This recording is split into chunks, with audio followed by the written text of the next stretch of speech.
Hello, everyone. Thank you for joining me. My name is Martin Underwood. I'm Head of Career Strategy and the founder of Life Productions.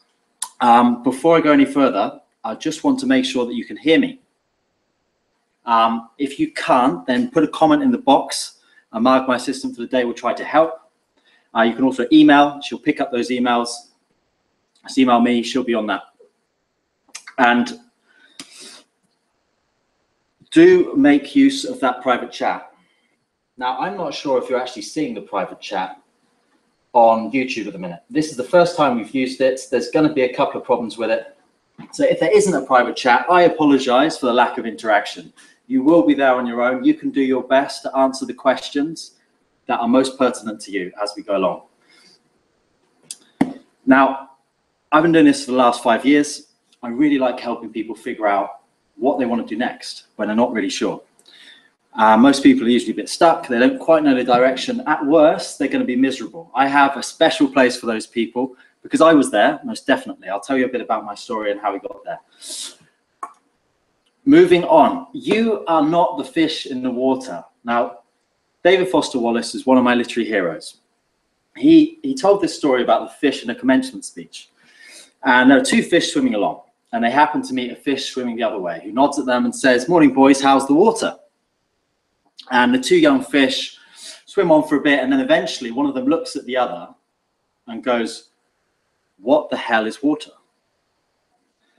Now, if you're worried that I plan to present myself here as the wise old fish explaining what water is to you, less travel fishing careers, then please don't be. Well, I'm not the wise fish. You are the best person to know what you want to do in your life and what you want to change. Okay, the point of this story is merely that the most obvious, important realities are often the ones that are hardest to see and talk about. Now, you and I are stuck in the day-to-day trenches of work. You just don't see what's happening. It creeps up on you when you're working really long hours, really hard, and then you just find yourself 2 years later in a job you really don't like, and you really don't know what to do next.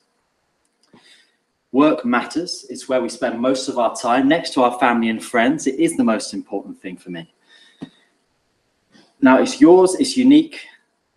Now, I'm going to try and help you to figure out how you want to change. That's all I can do. I'm comfortable with the thought that anyone should teach you how to live.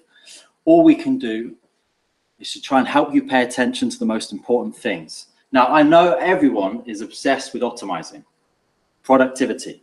You're probably doing 3 things at once. If you're not, great, but just a reminder, multitasking doesn't work. There's been lots of studies from the US to show we simply can't do it. We get a false sense of productivity.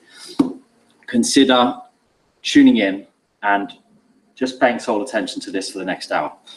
And let me explain just briefly as an update what we're going to be covering. It's those 5 points. I think most of you will know more or less why you're unfulfilled. That's the first point, and we'll go into detail so you get clearer about that. And the design process for this might be new. I think it's a game changer. I think it makes a huge difference to the way that people can approach making that next move.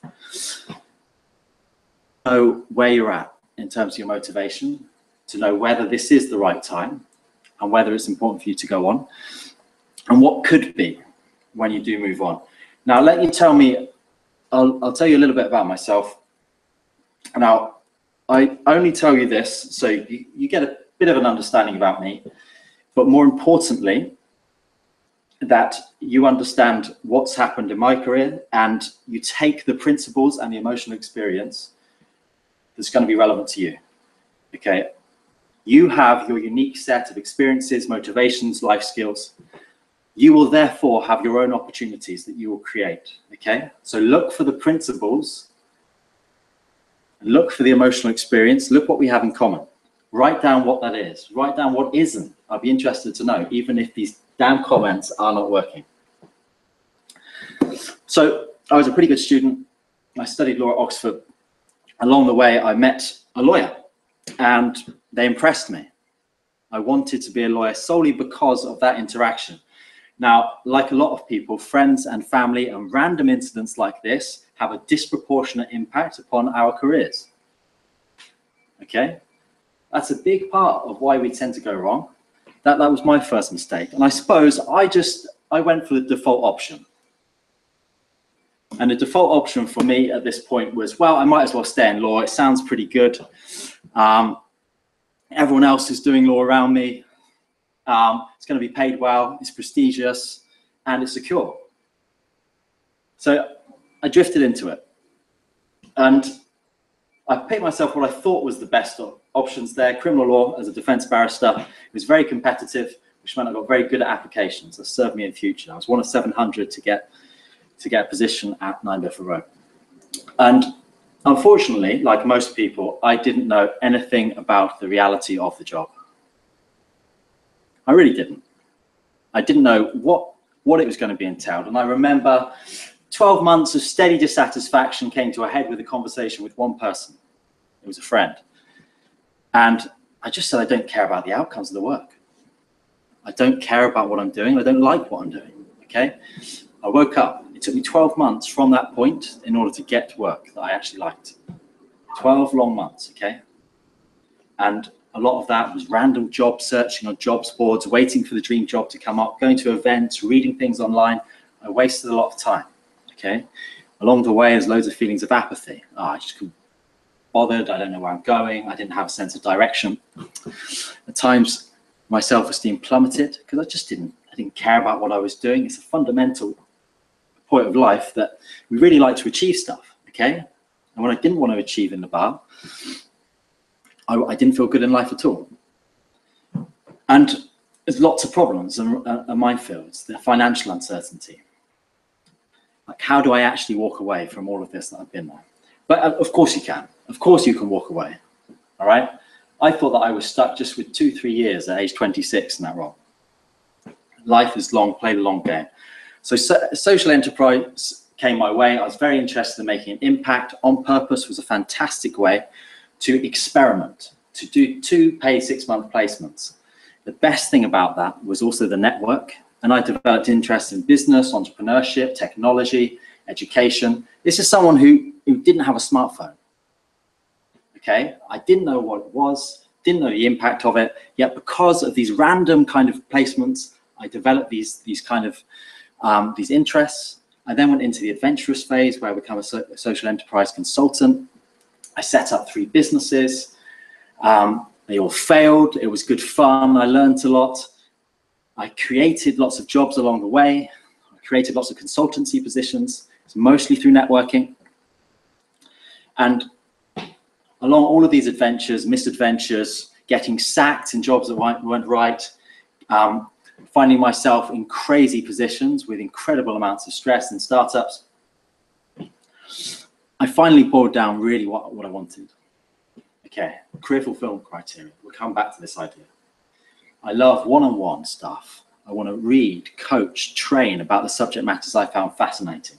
Careers theory, positive psychology, organizational psychology. Okay, and for me, I realized I'm not going to set up a growth business like the ones I was trying to do back then. It's not for me. Small lifestyle businesses are a much better fit. Along the way, I've got lots of training. I've stayed opportunistic. Having founded Life Productions, I went for a great opportunity to be head of delivering happiness. It sounds really great. I just got to keep people happy. Well, it wasn't a very happy place for lots of reasons, but I did get lots of career capital, experience and skills to do what I wanted to better. So I recruited and onboarded lots of people, assessed and delivered on training needs. Okay, I understood what it takes to get hired. And all of that, I think you can boil down into a few lessons. Okay, I got real about what I can actually do. Start where I am, not setting up tech businesses, but sticking to what was right for me and making that happen. I learned some lessons about the life fit. Work comes second to my health and friends. I had to take responsibility for myself and my actions throughout this. And I had those adventures and got to where I am because I was curious. Without that, I would not have created things. I would not have created those opportunities.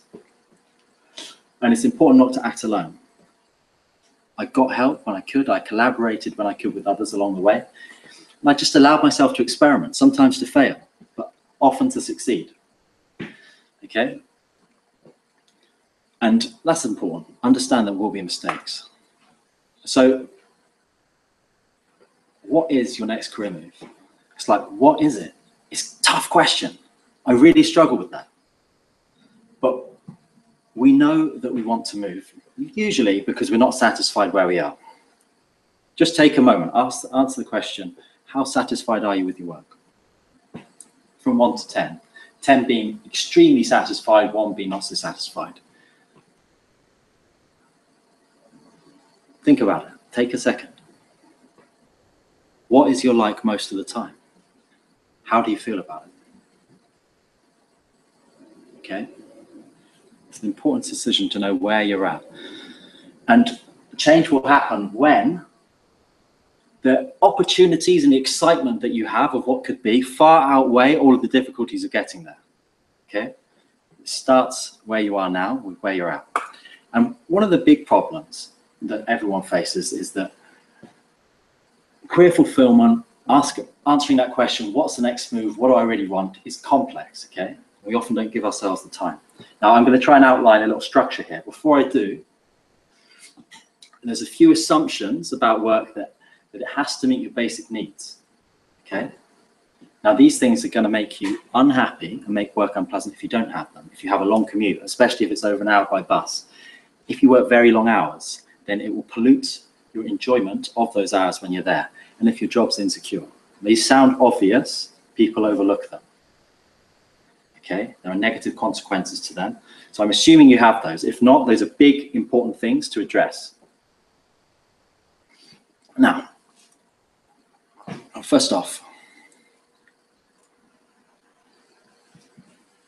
career fulfillment at a high level is about your drivers in work, the environment that you're in, and your behaviors there.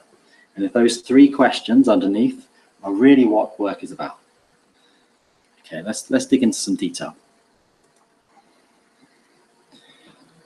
Now, just starting with your work drivers, there are first the day-to-day intrinsic motivators. Like, what is this actually like? What am I doing right now with my time? And it's mixed up. Well, what am I thinking about? Who am I interacting with? And we're looking for engagement in your work. Okay, how is it most of the time? An important thing for most people, especially millennials coming out in the research, is that you get to generate unique ideas or solutions. You get to be creative in the problem solving that you're doing. That seems to be a huge lack in most workplaces. And you have what I'd say is that it's the more extrinsic motivators, the more long-term ones. That's how does this work fit with the rest of my life? Okay, how much money do I want to earn? Am I getting the recognition that I want? What do other people think of me? Am I growing and advancing and getting the mentoring that I want? Another big, big problem for many millennials. They're not advancing at the speed they want, and they think others all around them are getting ahead. I'm also looking for meaning in your work. The evidence really points to helping others is absolutely essential, but you can get meaning in other ways, as we'll explore. Your environment is absolutely critical. It will shape everything. Okay, that really breaks down into the people that you're interacting with, external and internal. And the team, that's most important. That's most important in my opinion, especially your boss and your immediate colleagues. And are you getting the support that you need? And then there's the organization. Okay, those 3 things. You look at your social awareness of what's actually happening here. How are things done around here? Am I going about it correctly? And then your behavior. Okay. And then there's your behaviors, like what are you actually doing? Now, this is the classic stuff that you'll be assessed against, your competencies in the recruitment process. The kind of things I was looking for, taking a lead on things, aspiring and having stretch goals, organizing and planning. And then on the people side, away from the thinking, and how do you communicate and influence others? How do you deal with conflict? These kind of classic competencies, what do you do to succeed? Now, all of those will play into one another. They're not separate, okay? If you're not motivated, you're not going to perform. You are the best predictor of whether you are going to perform, okay? And I've skipped over self-belief, but that is absolutely critical, okay? You can either be a cause in your life where you feel like you have control over what you're going, or have a huge effect if you're not. I've been out of control several times in my career. It's terrible when it happens. And thankfully, I've got back on track, as you can. Self-esteem. It's much about how much do you like yourself at this particular point?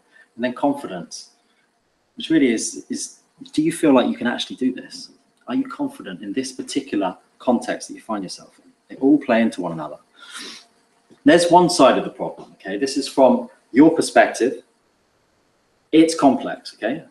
Now, not many people will do this, but let's look from the recruiter's perspective. And this is a two-headed problem. We have to find a fit with the world. Now, first I want to outline that recruitment practices are fundamentally wrong, okay? If we actually want and take seriously trying to find someone that will perform very well in the job and will enjoy it and stay around, just look at these numbers, okay? So the average correlation coefficient, it can stretch from 0 when there's nothing to 1 when there's a perfect correlation. So, and then we've got how much does this actually affect workplace performance? How much can we attribute to that? Look at the bottom there. Okay, look at a tiny percentage there. Your degree subject, whatever qualifications you have, your CV, your school grades are the least reliable data points in predicting whether you'll be good at and enjoy your role. Job experience isn't much better. But how heavily have recruiters relied on in your decision-making process to put you there? Okay, there's this dating metaphor that's useful here. Okay, you know, you meet up with a recruiter, whoever it is, internal, external, you have a coffee, maybe you have 2, maybe you have a 3rd interview. You would not want to marry someone after the 3rd date, would you? Yet we are straitjacketed into making decisions very quickly, and it causes these problems, okay? And we know that we're not honest in that process. We're not honest and true to ourselves. We try to get the role, whether or not it's best for us. We try to make do and make best, okay? So those aren't the answers. You'll see there are other ones there that are a little better. We'll explore personality and psychometrics. But the implications for career changes are, well, one, how do I really find a job that I'm going to love and I'm going to be good at? Okay, because mastery is an essential point of a job. Mastery and competence of it. For career changes, there's a problem here. It's like, how do I land a job without experience? I don't want to start at the bottom. Lots of recruitment processes will require that experience. How do I become credible and likable so that I don't have to start from the bottom?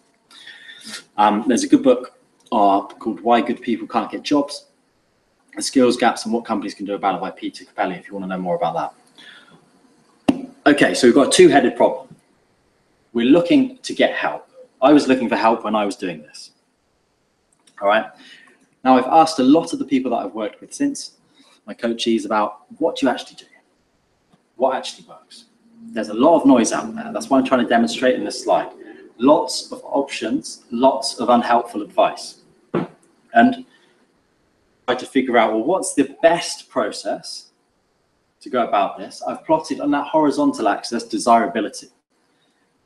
Okay, what I'm thinking there is, to what extent will this help that I'm seeking actually get me closer to work I'm really excited about, that I really want to do? On the vertical axis, the y-axis, we're thinking about viability and feasibility.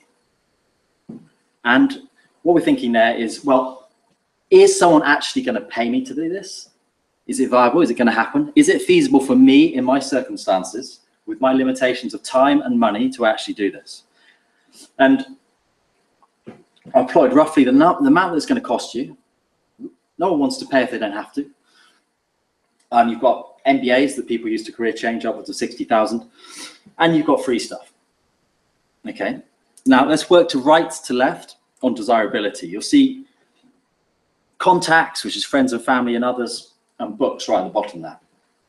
Now, that's because these guys often aren't objective. They cannot give you an answer which is going to help you understand what you really love. It's my problem in meeting a lawyer. They didn't actually know me well enough to advise me. And they're not really clued up on the labour market. Not useful, despite their good intentions. All right, books and online advice. It's bitty at best. It's misleading, at worst. Follow your passion. It's really caught on. My heart sinks when I hear that. I used to feel this sense of panic, a little shame, because I didn't have a passion. I didn't know what it was. And it turns out 80% of people in a work context don't know what their passion is. It's not a good place to start. It's not a good question if 80% of people aren't with you on that. And when you look at what people are passionate about, there's studies that Montreal University have done on students. Usually it's arts, it's sports, and it's music. Okay, those don't correlate well with job opportunities. It's not often viable to get paid in these things. And the thing about passions is, I mean, even these guys who love sports, etc., they did not wake up one day when they were 5 years old and they saw their first football match passionate, right? It's a myth. You grow into it. You grow into it when you give your time, your energy, and it becomes a part of your identity. We'll talk more about that. Now, you've got career consultants. They'll charge you a lot of money.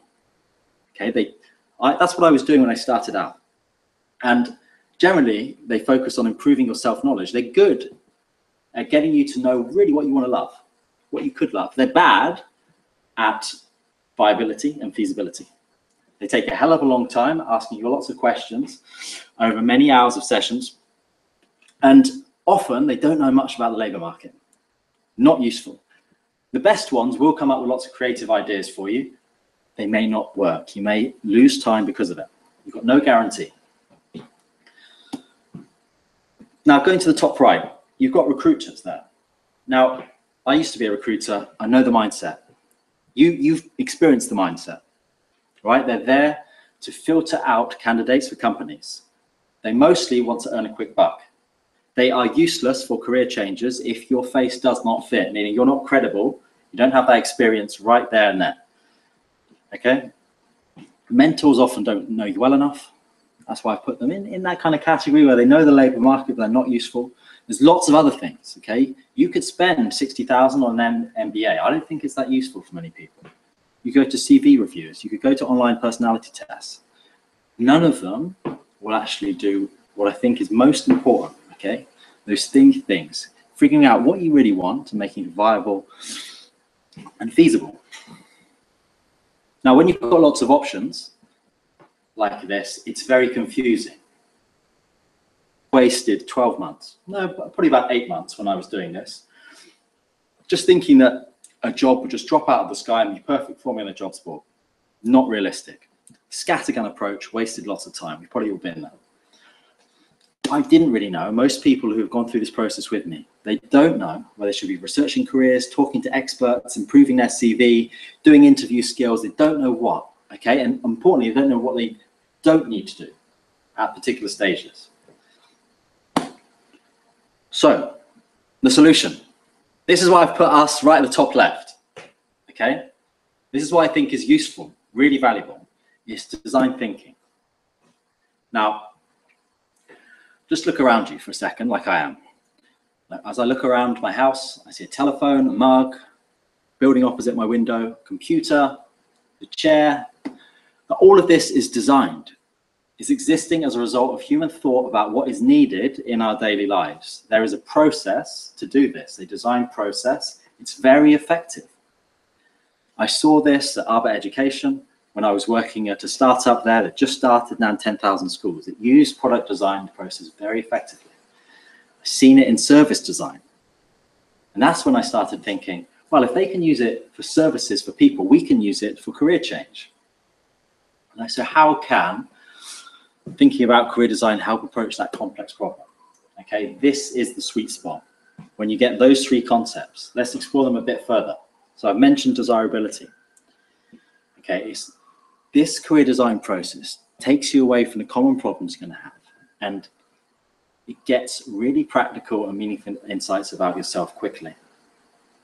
Now, the big problem that we've seen with a lot of career experts and this passion advice is that people state that you have this true identity. It's deep inside of you. You just have to discover it. Only introspection can lead you there. Wrong, okay? You don't know yourself well enough. You have to get out there and try stuff. You have to experiment. You have to talk to people. With that will evolve the ideas that you think are going to be right for you. Yet you want the right process. You want the balance between that self-reflection and getting out there. So you're not wasting time, because it's very exhausting trying to find people and experiment with ideas, you know, try out that internship, for example. The viability. So there are forces, we have to recognize them. It's called the labor market, you know this, okay? We have to balance what we really want to do with the forces back in the world. So we get that balance of our strengths, our interests, our desires, our experience, and it is a balance. Career design helps to get that balance correct throughout that process. So you are exploring the right options. So you are on the right path, okay? I'm not going to dwell on automation and the rapid rate of change, the unsteady markets, but it's there. Good data on this is important when you're considering a career. And finally, feasibility, okay? You know the constraints that are upon you. It's time, it's money, it's age, location, personal circumstances, okay? Right, that's why prioritization and creativity are the key ingredients to achieve a balance between what you desire and what you actually need, okay? So your choices about what you're looking into will depend on the scope of the change that you want, how far your either lens stays from where you are now. Your risk tolerance, very important, okay? So this gives a human-centered approach to finding that sweet spot. It relies upon our ability to be intuitive, to recognize patterns, to construct ideas that are meaningful to us. We can do that. Humans are great at it, okay? We don't want an over-reliance just on the rational and analytical side. Of course, we don't want to make a decision just on feeling and intuition and inspiration. We need the balance, okay? This is an integrated way in which you can do it. The process looks like this, 4 steps. This is adapted from the Design Council's Good Design Looks Like, the double diamond process. Discover, define, develop, and deliver. So the important thing to note about the diamond shape is that it shows us where thinking and possibilities are as broad as possible. Okay, so we should be diverging our thinking, and then where we should be deliberately narrowing to make progress quicker. The discover phase, that's when we are researching, we're diverging. And then we're defining exactly what we want. So those career fulfillment criteria that I mentioned earlier. Okay, that's when we've got some ideas. Okay, we've got an idea of what we want, and we can properly ideate from there. Possible solutions and diverging again, until we can pick the best ones and converge. Let's look at that a bit closer. Okay, so a good designer rips the brief. That means to get real with yourself. What do you really want to change? That is a core question. What do you really want to change? Is it your work? Is it other things in your life? And we cluster those topics broadly around these areas that I've mentioned before, and I'll try to explain a lot closer. And there's 2 ways in which we can then get these kind of data about ourselves. There's primary research, that's you. And we can find out quickly about yourself through psychometrics. I'll come back to that. The secondary research, it takes a bit longer. It's usually desk-based research being the quickest. There's great data sources for accurate information on jobs. There's a lot of bad stuff, but there's accurate stuff. And also we can go and talk to the experts, and we can start to prototype, start to test, start to do that internship or that job application. So then we are boiling down. Okay, after we've done this process, we're gathering those key insights, those themes that we're seeing about ourselves, about the tensions that may be emerging. Okay, you're usually finding dormant truths about your real motivations and frustrations, and you're seeing the opportunity areas.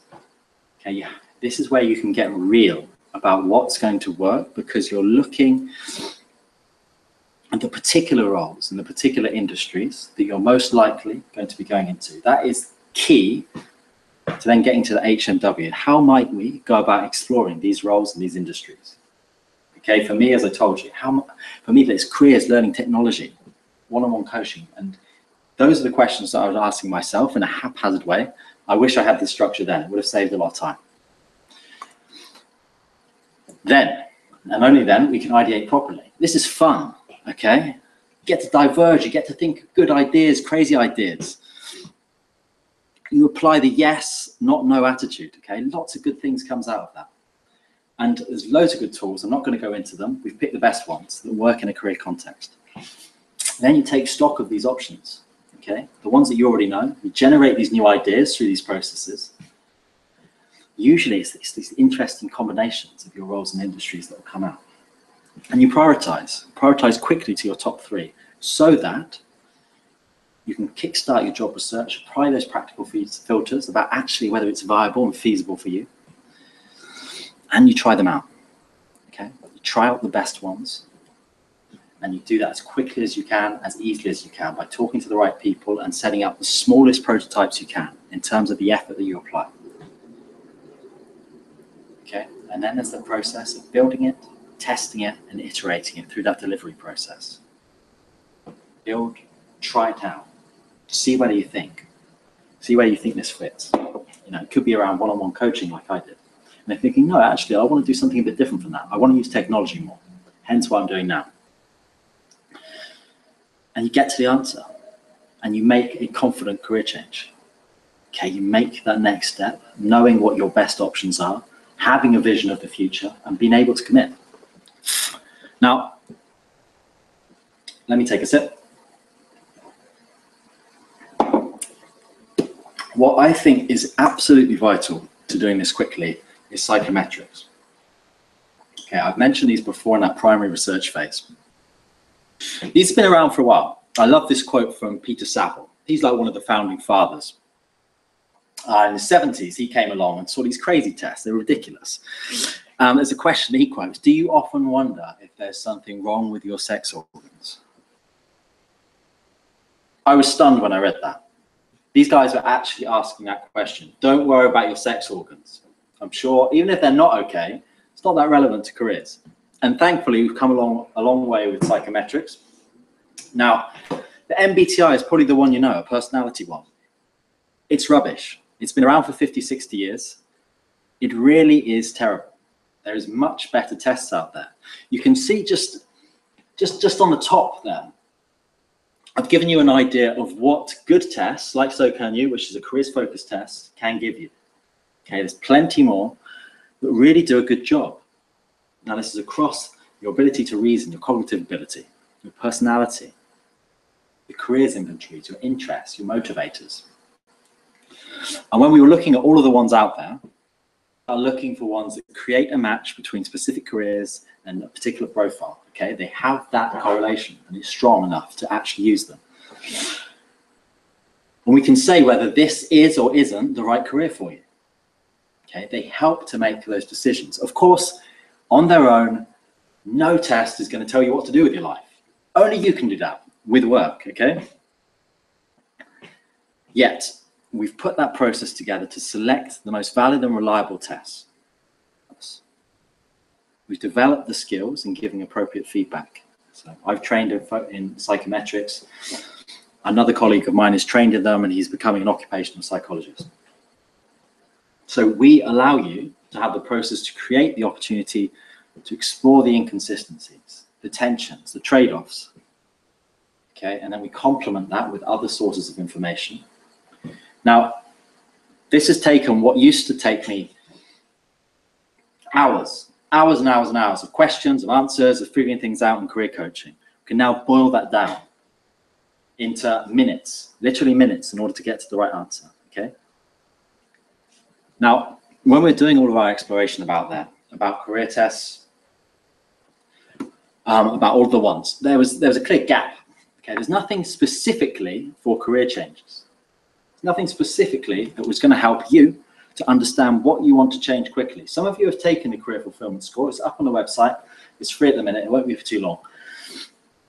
We're just making some updates at the minute in order to update the results that we're getting.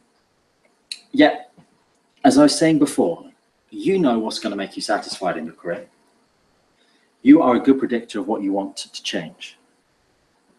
Now, research has shown that this is the case. We want to get that data from you in a clear, structured fashion as quick as we can.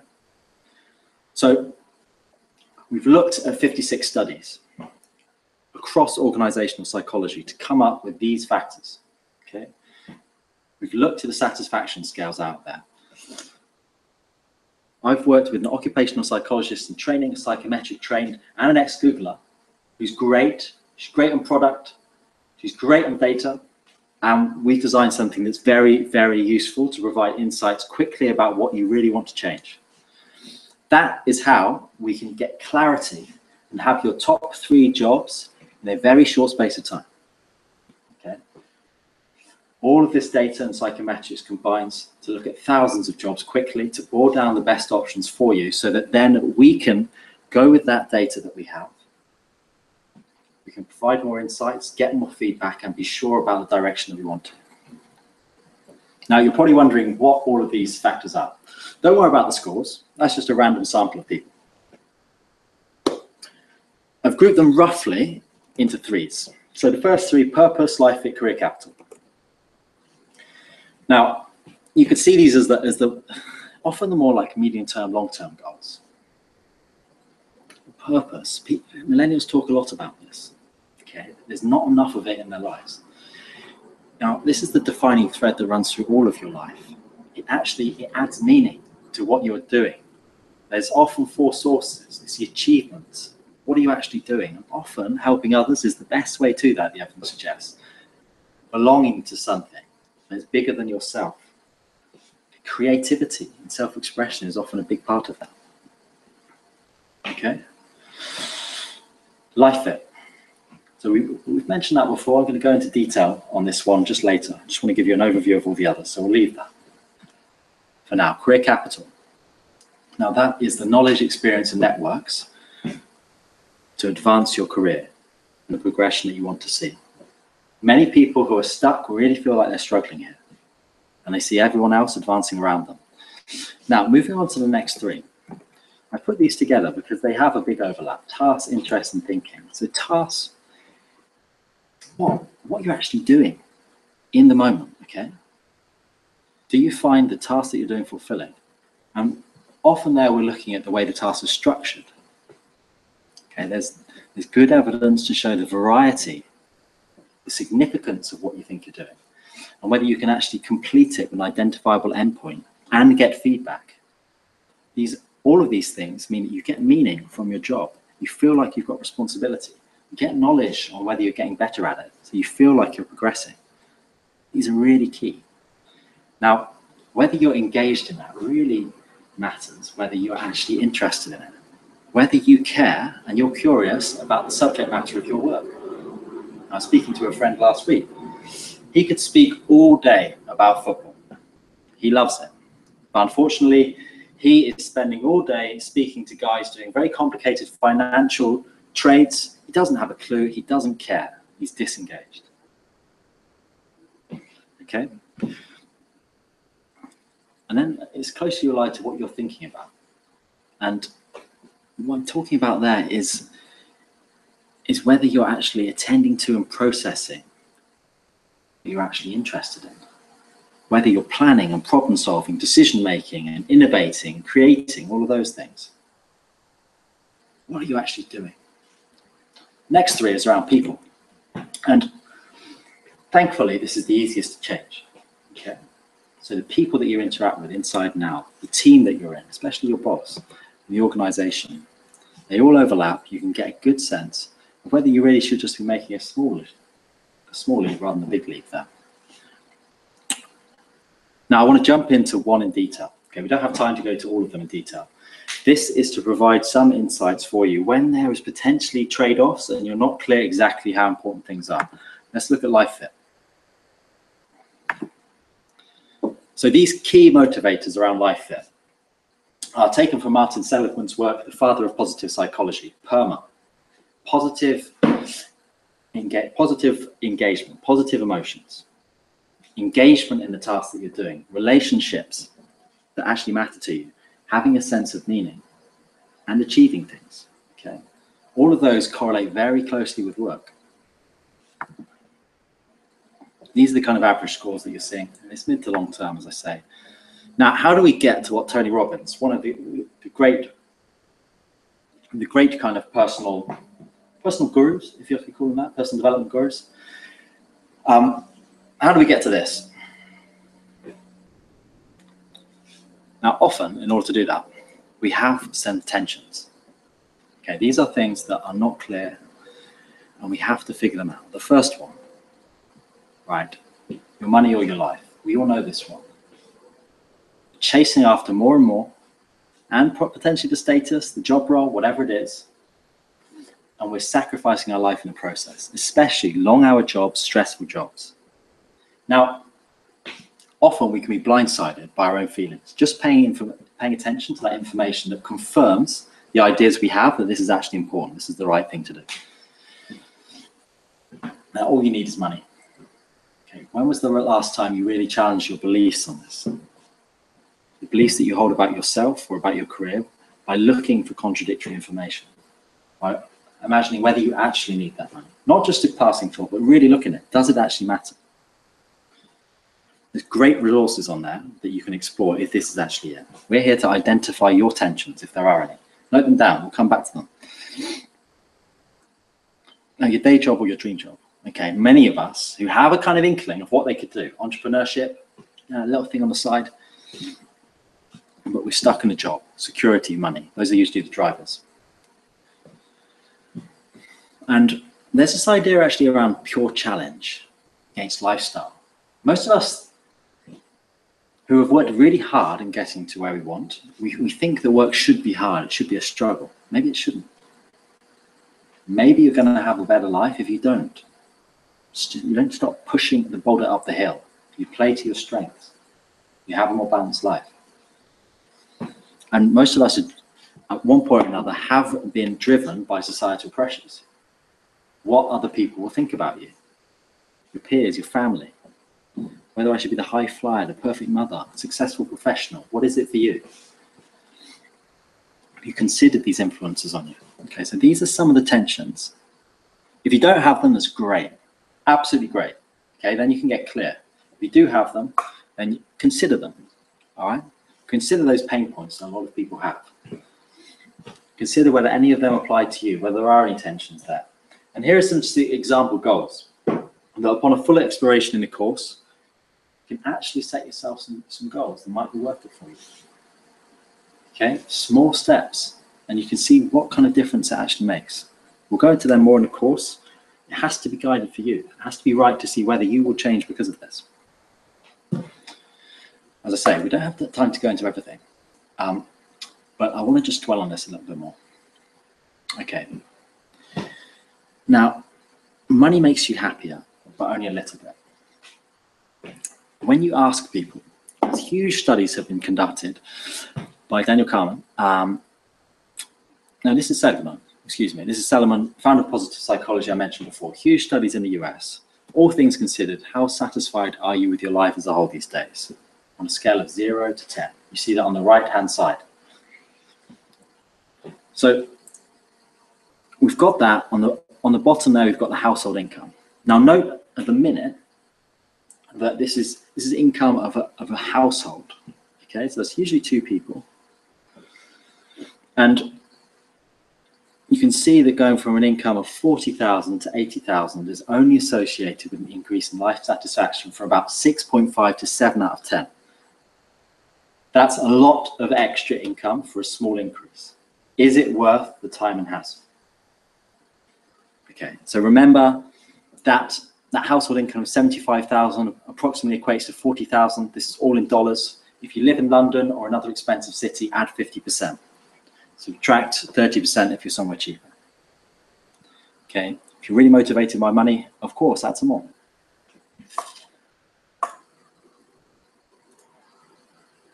All right, next line. Next question they ask, look at the blue line. Taken all together, how would you say things are these days? Would you say that you're very happy, pretty happy, or not too happy? These are the results that came back. Income is even less important than life satisfaction, okay? There's no correlation there after that threshold. And then we've got other lines here, the positive effect, the blue effect, and the life evaluation altogether, okay? And what we're asking there is the not blue is the fraction of the population reporting worry or sadness, stress-free, the guys who did not report stress. Now, all of them don't really correlate with money. We know this, okay? We know this. We know people who are incredibly unhappy in jobs. 2 facts about happiness in the United States are puzzling. All right, all of the developments that they've had there, and actually this goes for the whole of the developed world, they haven't got happier over the past 4 decades. Okay. In fact, what's going on here? Now, scientists often say this is about the hedonic treadmill. You're just stuck on a hedonic treadmill. People accumulate at a faster rate, but they feel like they're running in place when it comes to the sense of well-being. Consuming doesn't actually make you happier, okay? Some food for thought. Perhaps this is one thing that you can have a look at. Just like, what do you actually get joy in every single day? This is one of the kind of exercises of 50 that we do on a course. Some of them will be right for you. Some of them you'll try. Others won't be, and we'll find out and guide you and tailor the ones that are during the course. This is mine. This is mine from last week. So you can see the high points when I was researching for this webinar. Hated the webinar setup, all sorts of technical problems. Sorry for the emails. Love swimming. Emails, depends what's happening and what I'm talking about. I loved writing this agreement. That was good. Not quite flow, but I was kind of there. I've got 2 agreements there, my mistake. That was the agreement that people signed up to the course, so they're clear about the mindset required more to get there. You can see that this can actually provide insights into how you are living, where you get engaged, what really matters to you. It's useful if you're not clear about what you really love at work, when you really are having flow experiences. It just flies by in a pleasurable activity that you're doing. You're lost in it. Sometimes happens at work. Those are the high points you should really take into account. Write a list right now if you know them already. Think about doing this in the next week if you think this is going to help you. It often does.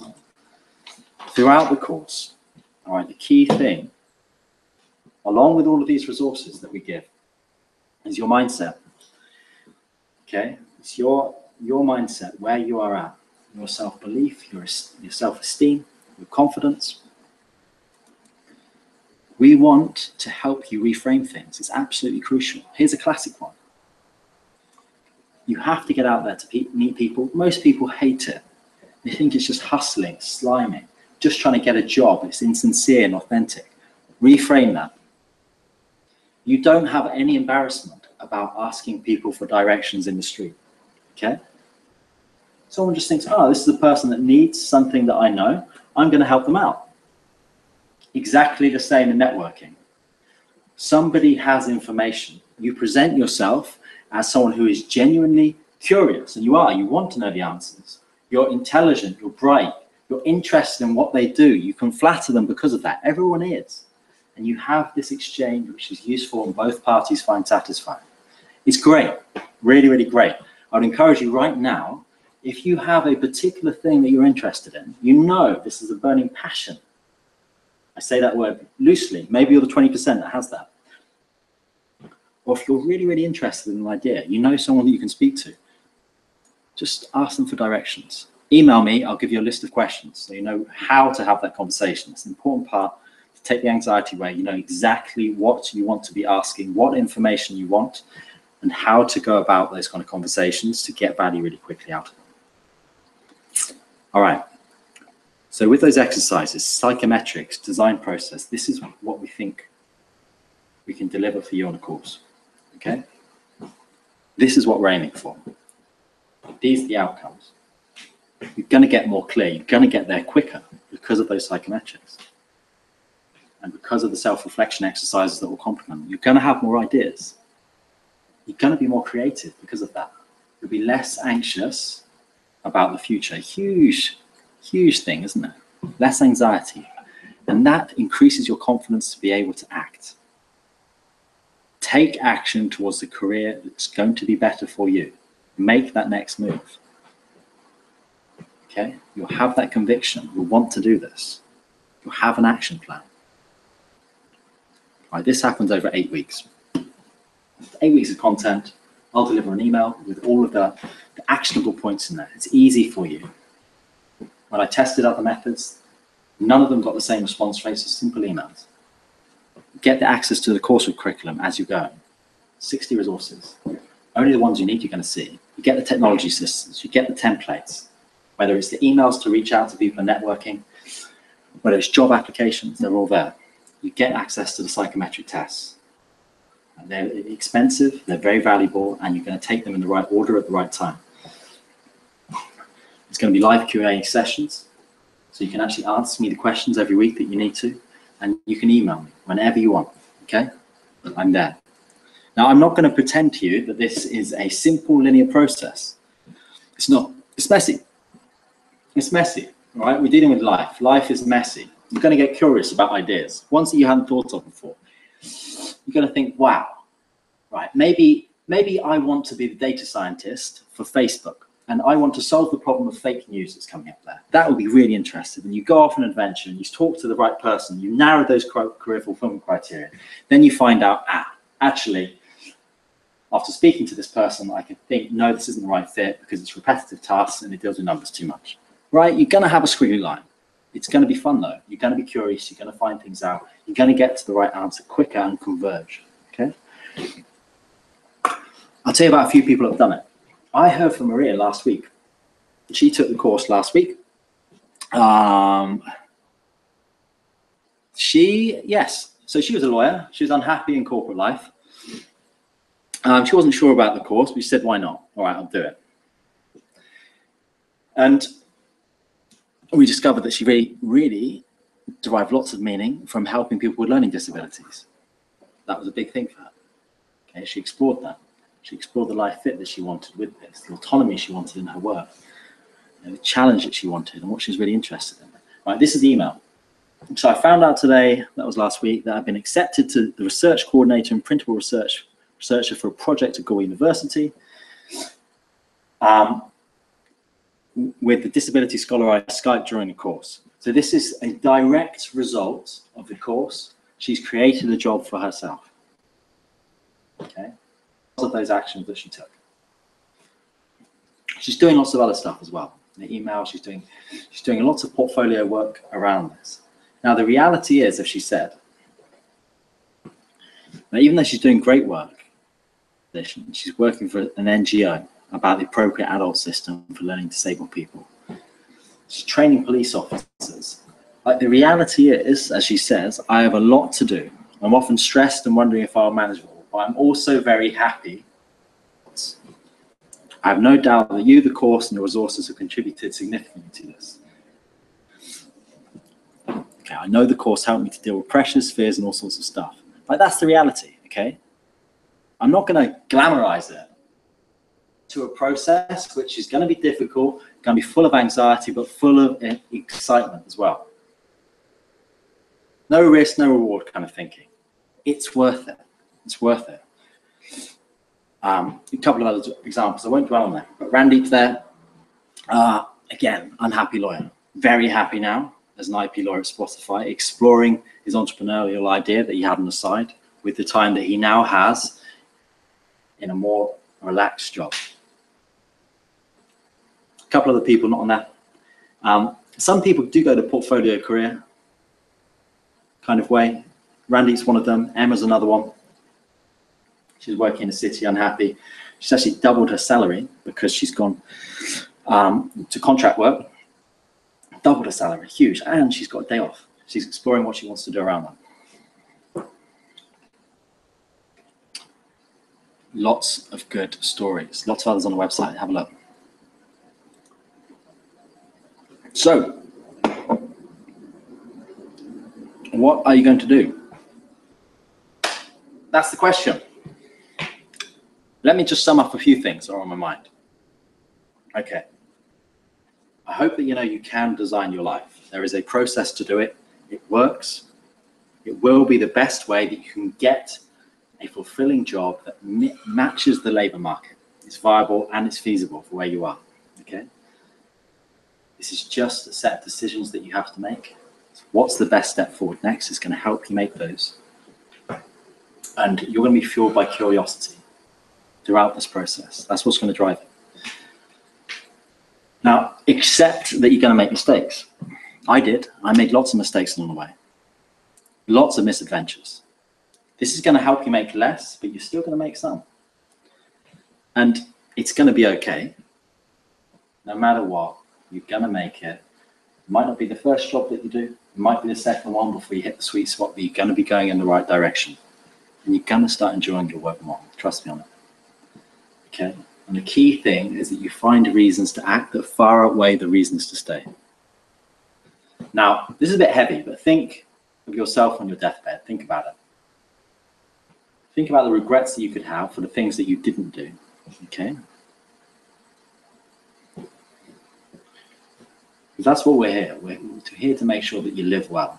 Okay? And pay attention to the right things in order to get there. The really important kind of freedom that you have involves attention to what's important in your life, awareness about it, discipline, effort, being true to yourself. And that's real freedom. Okay?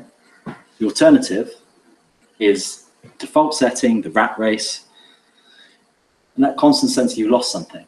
You know, that constant sense of regret. I didn't want that. I don't want anyone to have that. I want people to live the life on their terms that they want. Right? I want them to be excited about that. I want them to maximize their potential. That's why I do this. That's why I love it. So it's not all fun. It's not breezy. It's not always going to be inspirational. There's going to be a bit of that. A lot of it is about attending to the right things, okay? Going through the process. There's a million reasons why you wouldn't do this, okay? I've been there, I've heard them all, you know? Hopefully you know that design process can answer what you want to do.